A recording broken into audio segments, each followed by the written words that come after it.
Hey YouTube, I'm Lucky, and in today's video we're going to be talking about the topic of crossplay has been confirmed for 2021 for Destiny 2, and I hope, fingers crossed, that Bungie does this right, because while crossplay will most likely be just an absolutely amazing feature, I've made so many videos on this channel talking about how crossplay would truly bring the community together, especially Destiny 2, which is a community that started on console for the first 3 years, and then transitioned over to PC, then PC to Stadia, and it's so dispersed right now that it's like, you know, bringing everyone together and giving everyone the ability to play together would be perfect. I've made several videos about this, and every single time I bring up this video, the first comment and the highest rated comment is from someone who's on console that says, "Oh, hell no, I play on PS4.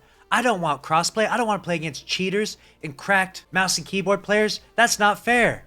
And oh my god, I can't beat my head against a wall hard enough whenever I see that comment. Please stop. Crossplay is not about PC players getting to bully console players in the Crucible. I would be willing to bet, in fact, I would almost guarantee my life savings, all $48, that crossplay will have an option inside this Crucible. And somewhere in the settings here, inside the Crucible directory, there will be an option for crossplay on or off. And if you're on next-gen console, you'll be able to turn it on or off. I imagine if you're on the old generation, you probably wouldn't be able to turn it on. I can't imagine anyone out there is wanting to play on PS4 with 30 FPS against a PC player with 105 FOV. I mean, maybe they'll allow that option if you're absolutely crazy, cracked out of your mind. But that's what I wanted to bring this video up for, because I want to make a very clear guide and a sort of opinion of how I think crossplay should work in Destiny 2 if it is to be successful. So the first thing I'll start off with is the PvE side, because that's a very easy argument to make, is that should PvE just have forced crossplay across the board?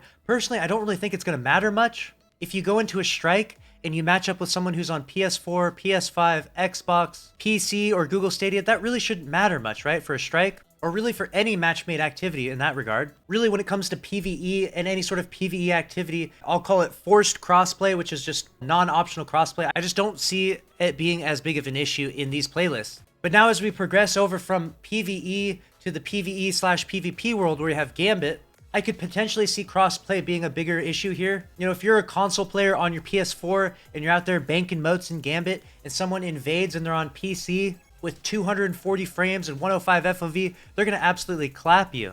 So I imagine we're going to have a sort of optional crossplay for Gambit, or at least that would be necessary to a certain extent. And then of course, moving on to Crucible and the final one, there has to be.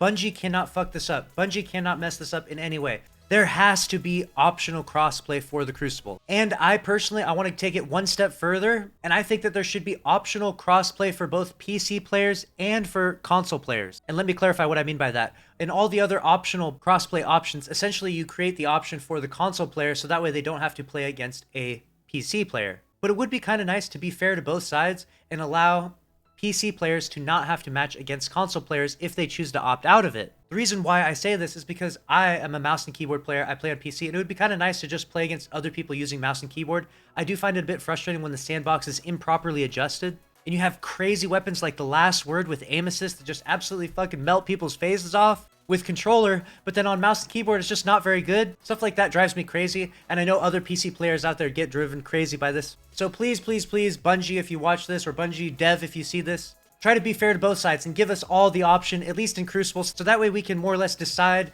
the platform of people we play against and play with. And of course, crossplay will always be good, regardless of your preference of who you play with or against. Crossplay will always be good, especially if Destiny goes into a very low point in terms of population or in terms of popularity. Crossplay will be great, because then if you're struggling to match up and find people, you'll be able to turn crossplay on and match with a bigger pool of people, you know? If you look up on Steam right now, there's exactly 78,000 people in the game, so that's 78,000 people that you can match with in the game right now. So that's a lot. That's why matchmaking is pretty effortless right now, regardless of what playlist you click on. But that is only 1/3 of the pie. That Steam is 30%, PlayStation is 32%, and Xbox is 38%. So that 78 some thousand multiplied by 3 and a little more is roughly 300,000 people that you'd be able to match against, which is going to create amazingly fast queue times, expedite matchmaking, which is just going to be, oh, so amazing, and will overall be an amazingly good thing for the community. Genuinely speaking, I'm really excited about crossplay. Let me know your thoughts in the comment section below. Are you excited? I hope that Bungie doesn't somehow mess this up in any way. And honestly, I genuinely can't wait to get to play with my fellow console brethren out there who are watching this right now. If you're on console, come play some trials with me when crossplay gets active in 2021. Thanks for watching this video. Make sure to subscribe with notifications on if you enjoyed this content, and I'll see you in the next one. Later.